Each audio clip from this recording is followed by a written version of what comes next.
Informed Sources is made possible in part by Susie and Pierre G. Villery. With a continued passion for public television, we are proud to underwrite Informed Sources. Please join us in supporting WYES television.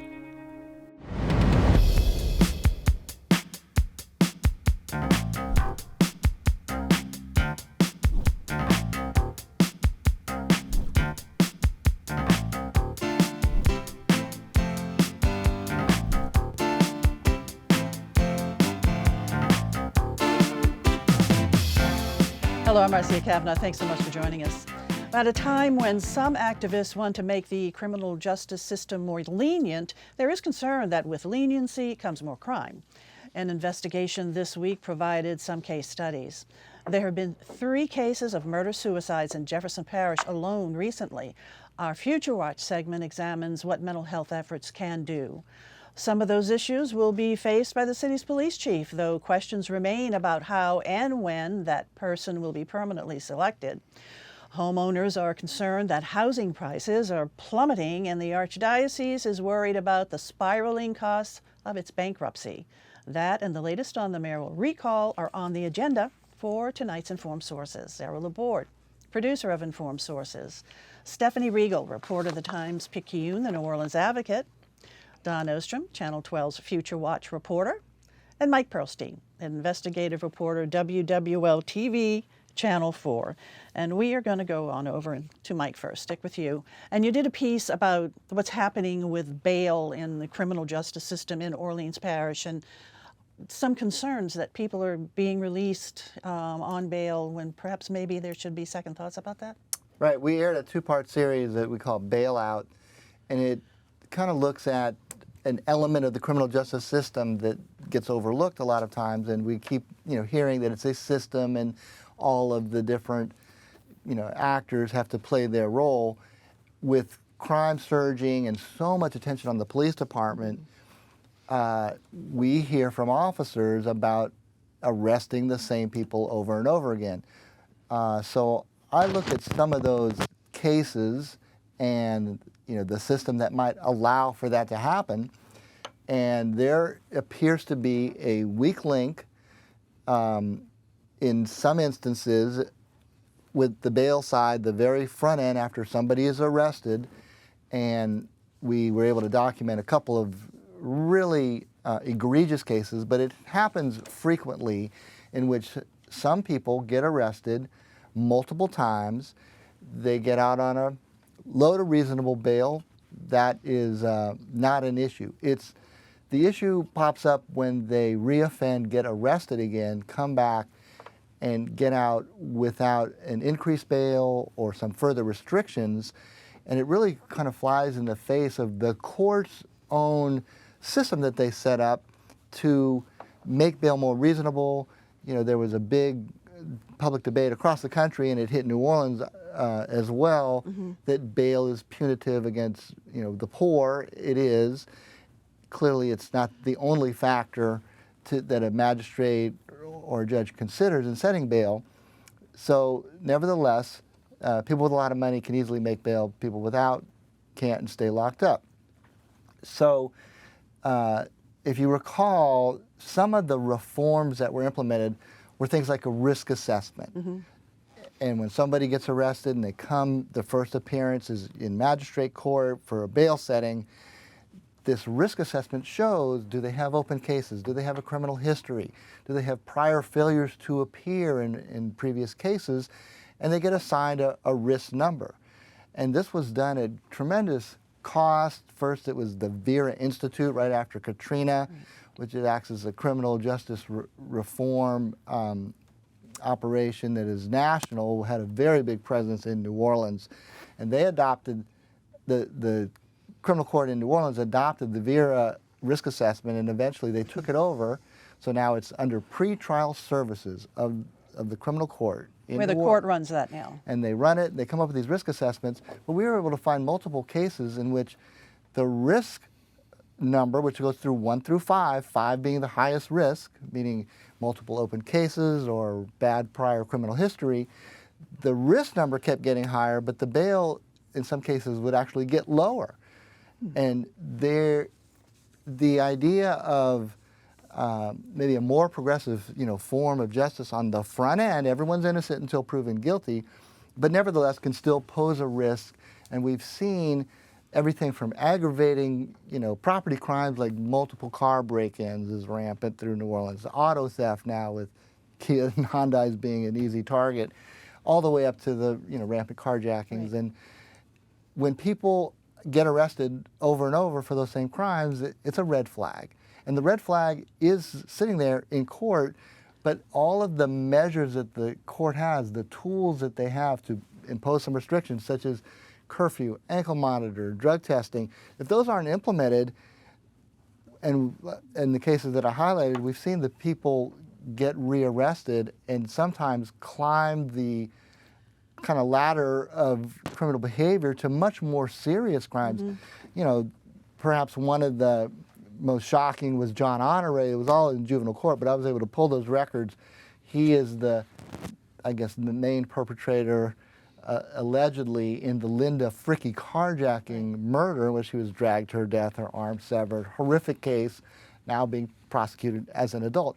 He had 7 arrests and 25 individual charges. And that was in juvenile court. In juvenile court, repeatedly released, and even some measure of an ankle monitor, curfew, home confinement could have prevented him being out on the street and allegedly the death of Linda. And another case of a woman who had repeat offenses, and her bail was actually lowered by the section judge. Right, so that was a case of Darrell Dermody, longtime judge, more than 20 years on the bench, and he himself imposed an ankle monitor as she kept getting arrested over and over for domestic violence disputes that did elevate from kind of a home invasion, break-in, then she pulled a knife, then she pulled a gun, and it looked like things were escalating. He imposed some restrictions. Bail was being set in magistrate court. She made those bonds. He imposed ankle bracelet, curfew, and the ankle monitoring company would catch her violating out at all hours, not adhering to the judge's own restrictions, would dutifully report those violations, and instead of, imposing further restrictions, and the docket entries in this were quite interesting. The next to last docket entry was the judge was adopting a zero tolerance policy. He had had enough.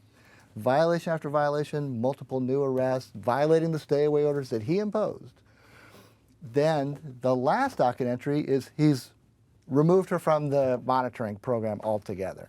So that does, leave you scratching your head. And of course, there's no comment from the court or from the judge. We didn't get a comment from that particular judge or the court on his behalf. But this is just an example of, there are many, many cases like this. They don't all end up, the other one I highlighted was Kenny Landix, and he had been started with an arrest in a first-degree robbery, which is an implied weapon or gun of a convenience store clerk. Gets out, reasonable bail. His risk rating was a 1, very low. He was a first offender, 20 years old, and he subsequently, in the space of 2 months, got arrested 3 more times for a bunch of car break-ins, burglaries. He got caught with the hammer in one of them. He confessed to the police. The bail actually got lower as the risk assessment climbed up to a 4.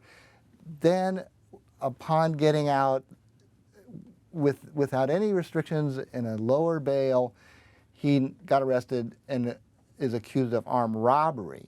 Now the bail is $250,000, $250,000. And so basically, because we have to move on now, Yeah. I mean, what can the public do about this? Just keep their eyes on it, right? And Well, see right. what's It happening is at a the little courts. corner of the criminal justice system that a lot of people don't pay that much attention to. It flies under the radar, but do pay close attention because, the judges, of course, are elected. The magistrate commissioners, who do most of the first appearance bail settings, are appointed By the judges. So right. the public certainly needs to keep an eye, and we did 2 parts called Bailout. There will be follow-ups to that, so stay tuned. All right, thanks a lot, Mike. Let's go on over to you, Stephanie.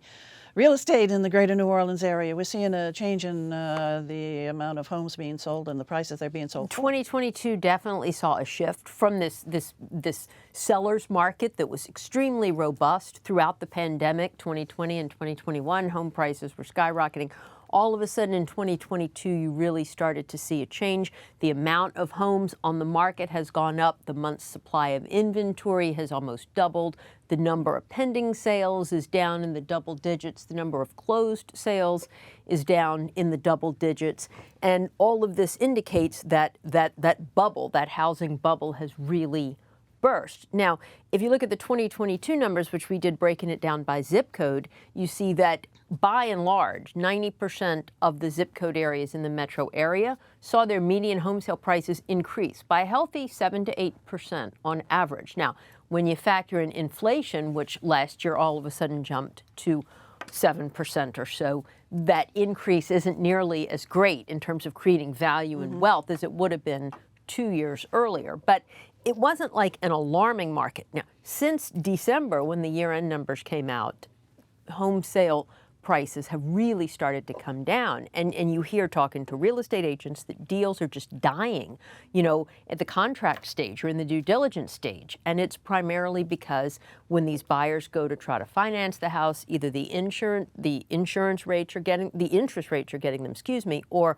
more often these skyrocketing insurance rate increases, both for property and for flood. And where it's really a problem, I think, is with the first-time home buyers, young people, just middle-class people. I mean, forget that we have an affordable housing crisis in this city, but just your average school teacher, just people who make, $100,000 a year, they are being priced out of this market, and it's really, really hard. And the insurance is really a major factor, you're saying? The insurance is a huge factor, and of course we saw in the legislature just a couple of weeks ago, they created this pool, this incentive pool of money to try to get companies to come here and write policies, but there are a lot of people who aren't really sure it's going to work, and it remains to be seen. And that money goes to the companies, it doesn't go to the home buyer. Right. Right, to help the home buyer. So we're seeing now more houses on the market, for longer on the market. So you would think, well, boy, this would be a nice, buyer's market right now. I just think there's so much uncertainty. There's so many economic factors at work. I think there's a lot of distrust and a lot of concern about sort of the future of the city, even the sustainability. When people look at the crime, when they look at the streets, it's like, do I really want to invest in, in an older neighborhood? I mean, even mid-city, which was like off the charts, that was one of the very few zip codes that saw median home sale prices go down last year. What about in the surrounding parishes, not just in the city of New Orleans? I mean, I think you're seeing St. Tammany is generally healthy, Jefferson is generally healthier. The river parishes took a real hit last year because some of those areas were still suffering the effects of Hurricane Ida, and that's where the insurance, I think, really was problematic for those folks. And unfortunately, for existing homeowners who are seeing their insurance rates double or in some case more, it's just added to the list of the things that you have to put up with to live in New Orleans: threat of hurricane and floods, the infrastructure issues, garbage pickup and the like. And now you have these skyrocketing insurance rates for people who are on the bubble. Thinking about whether they want to, stay here long term. It'll send them right over that fence. Exactly. It's hard. It's really hard. And I see it, with young people, there's a lot of wealth here, and there's a lot of poverty, but we're totally pricing our middle class out. They're being pushed out to the suburbs, or they're just leaving, and they're going to places where it's easier to raise a family. So do realtors feel that the market is just going to adjust? And it's not bad to go from a seller's to a buyer's market in theory. I mean, you'd like to see a little more parity in between those two, sides of the scale. And I think a lot of people are not so much worried about the interest rates. They feel you'll be able to refinance but it, but those the sales insurance prices have to come down so that people can afford to insure the property they're buying. Yeah, I don't see anybody feeling like really great about it at this point. When you talk to real estate agents, I mean, they always try to be optimistic, by and large. So they're not going to tell me their worst fears and stories, but excuse me, it's not it's great. Presenting a problem right now. Okay, thanks a lot. Errol, over to you. Recall, Latoya recall. Well, there's all kind of numbers involved in this. The one that's most interesting is as of Monday, the organizers were claiming there were like 1,000 signatures short, 1,000. They needed 50,000. Now it's as of Monday, so by now they've had almost a week to do it. There's been a couple of interesting developments, though. One is that the organizers Thursday filed a writ of mandamus, and they're claiming that of the pool of, the people they need to go after are registered voters, active registered voters. and they're saying that on the list there's something like 25,000 names that aren't really active voters. They're saying there are 500 who are dead. Okay, now if that's anywhere near accurate, if it's halfway accurate, if a judge decides to rule on that and decides to throw those out and to lower the total, that in itself can, I would imagine the way it works, give a victory. So I think early next week we're going to see a lot of wrangling that's going on. But the other thing I thought that was kind of interesting is that Thursday, the Advocate did an editorial supporting the idea of having a recall. Now, not taking a stand one way or the other on whether or not to keep Cantrell, but saying that a recall would be a good idea just to have the debate, for people to talk and to discuss it and to get this resolved. So that was the first sort of like media reaction that I've seen to it. So it's out there, and it comes down to the wire. I mean, the fact that it comes down on Ash Wednesday, I would think that the organizers, I would suspect that Mardi Gras is going to be a bad day for them. That'd be a hard day to get, but who knows? And so they got a lot of work to do with just a short amount of time. And the organizers, want to remind everyone, this is signing a petition to hold a recall election. It's Absolutely, about holding an election whether you want to or not. Yeah. So we'll see. I mean, time is running out, but they say they're going to make it, or they're in the close. last couple of years or so, there have been like 22 recall petitions in Louisiana. Most of them like for council members around the state. None of them got to the point of meeting the number of signatures that they had. None of them, not one. Now, there was in 2013 recall effort in Port Allen and Baton Rouge, and that happened, okay, that they got the petitions and they had to vote and the mayor was voted out. And so that's the only success story. But this is like an organizational effort unlike anybody's ever seen before. I mean, people who watch politics I think say it has. that this is really a sophisticated operation. Yeah, it surprised a lot of people that it's gotten this far. So, all right, we'll find out next week what's going to be happening with it. Thanks a lot, E. Don. Over to you. Boy, really tragic situation over in Jefferson Parish, all actually on the West Bank of murder-suicides. 3 of them in a 7-day period. So, you talk to officials with the sheriff's office, and it's unheard of. It's also unheard of kind of nationwide. The FBI statistics show that about 600 murder-suicides happen each year. So to have 3 in a course of 1 week in one small area of one parish in Louisiana is rather unusual. The vast majority of these kind of crimes or victims, they're perpetrated by older white men. That's the FBI statistics, and they usually happen with guns. The one thing the FBI will tell you is you can't really separate out a murder-suicide from a suicide. Somebody who is going to take out, as in their words, not mine, take out their family or take out their friends is likely wanting to kill themselves too. So if you're looking for potential warning signs, potential triggers, it's going to be someone who is suicidal in addition to maybe being homicidal. So the same crisis intervention type programs apply. In Jefferson Parish, there's a mobile crisis line. I should have gotten you that number before, but I'll repeat it a couple times. It's 504-832-5123. Again, it's 504-832-5123. And there's a team of crisis interventionalists who can respond all over the place to schools, homes, wherever there's a crisis going on. They can also reply, say it's not you who's suicidal / homicidal. You have a family member who might be in crisis. You can call yourself and try to figure out a way to get that person help. Statewide, the crisis line is 988. It's just a 3-digit number. You call it just like you'd call 911. You call 988. You can text 988. You can email 988. And get some help right away, because there aren't necessarily warning signs. There are kind of 3 triggers usually for someone who is suicidal and homicidal at the same time. One is somebody who is in a jealous relationship where you have a love interest who's with somebody else now and you take out the lover and then take out yourself. The second is when you're saving someone else perhaps from embarrassment, or you're thinking in your own way that you are helping someone else. And the third is often with older people who are caring for a loved one who's dying, where the situation really just seems hopeless. So, I think in that person's head, they think I'll end their pain and end mine at the same time. None of these obviously good ideas, all who could use some intervention. And the counselors say, please call, because it really can make a difference. If you see anything that leads you to believe somebody is in that mindset, 81% of these crimes usually occur in a home. You know, they're not going to happen in a shopping mall or in a parking lot. But almost always firearms are used. So if you have someone you know of who's in this kind of crisis, if you can remove firearms from the situation, you might be able to remove the situation entirely. They also say, the experts say, all these distressing situations, losing a job, being jealous of a loved one, watching someone die, they don't cause someone to be suicidal and homicidal. That problem's already in there. So there's a way to get to that end of the problem, but you really do need help. 988, and then the other number? 988, the other number, one more time, 504-832-5123. That's just in Jefferson Parish, but we're really talking about Jefferson Parish today. All right, thanks a lot, Dawn.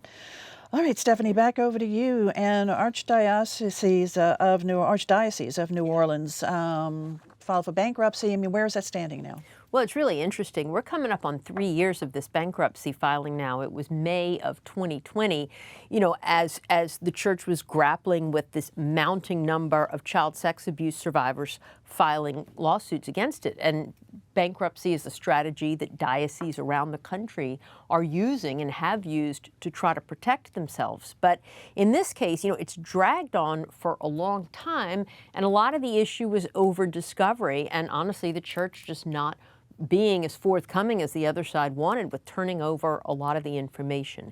At a hearing last week, and when I say information, I mean financial information. You know, they've been fighting over every last thing, and you know how these cases go. I mean, it drags it out and drags it out. But at a hearing last week, there was some indication that the two sides may be talking a little more.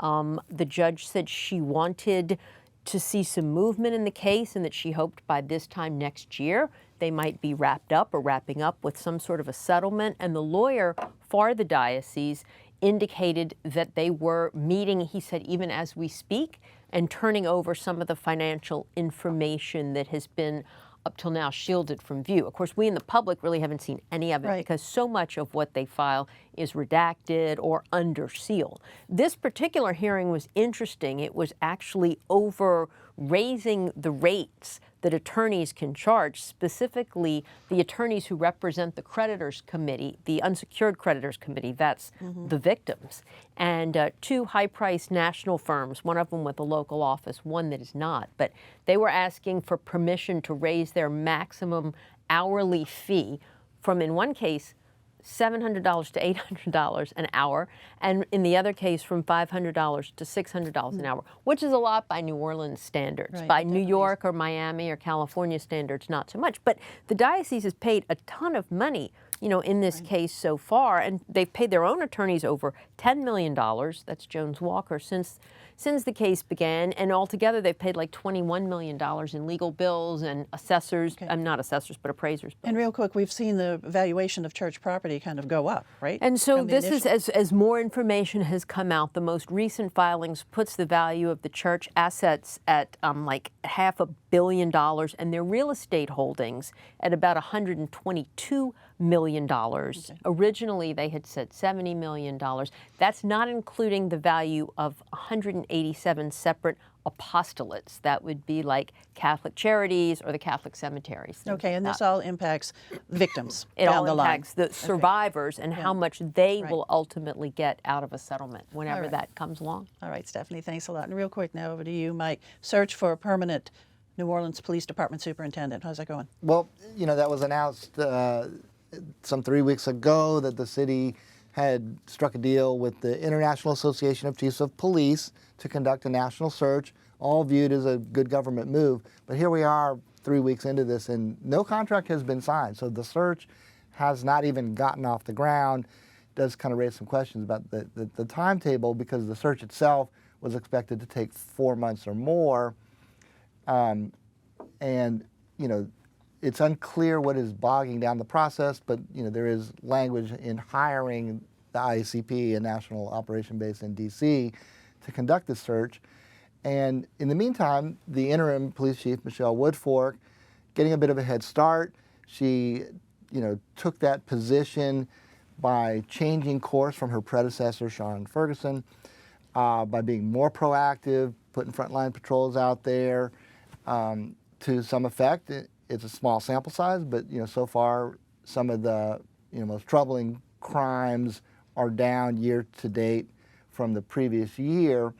But then my colleague, Katie Moore, anchor and investigative reporter, uncovered some documents from Michelle Woodfork's past disciplinary record with the NOPD. Interesting that those records had to be cobbled together because a public record request did not reveal the full account of all the disciplinary action taken against her. And granted, these incidents were 20 and 30 years ago, but they involved some domestic violence with fellow officer. And that is the kind of thing that would go before the search group, ICP. Yes. And of course, we all know that the council now has input, Right. to confirm a choice. Everyone presumes that Michelle Woodfork would be a candidate, if not the leading candidate, but how this is going to play both with the search, ICP, the council, all up in the air at this point. Okay, all right, we'll wait for that to get started. And thanks a lot, Mike. Time for other stories. E? Well, we've mentioned that that usually when you have these recall drives, it fails in getting enough signatures. But those that do get enough signatures, then the whole thing shifts and it works against the incumbent, because if you get to that level, then usually more likely they have the person recalled. Okay, Stephanie, over to you. Well, if you saw in the paper today, but the Carrollton, the old Carrollton courthouse, some of us knew it as Ben Franklin High School, or before that, one of the McDonoughs.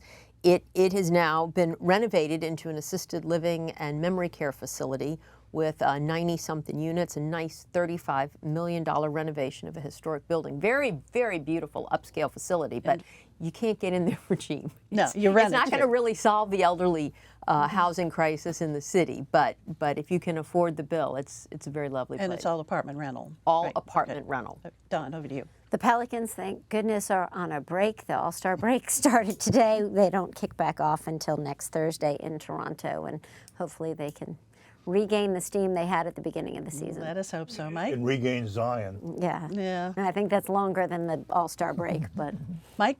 And just sticking with the recall effort, it's fascinating that it's gotten this close. Of course, in the beginning, they didn't think, that they had much of a chance. But if they make that threshold, all kinds of really interesting things kick in.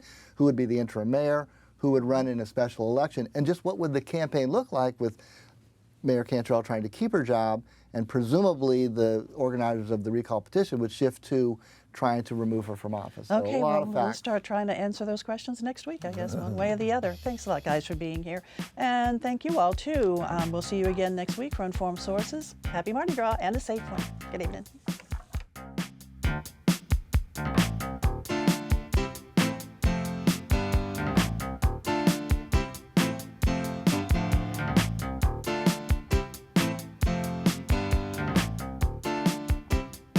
Informed Sources is made possible in part by Susie and Pierre G. Villeray. With a continued passion for public television, we are proud to underwrite Informed Sources. Please join us in supporting WYES Television.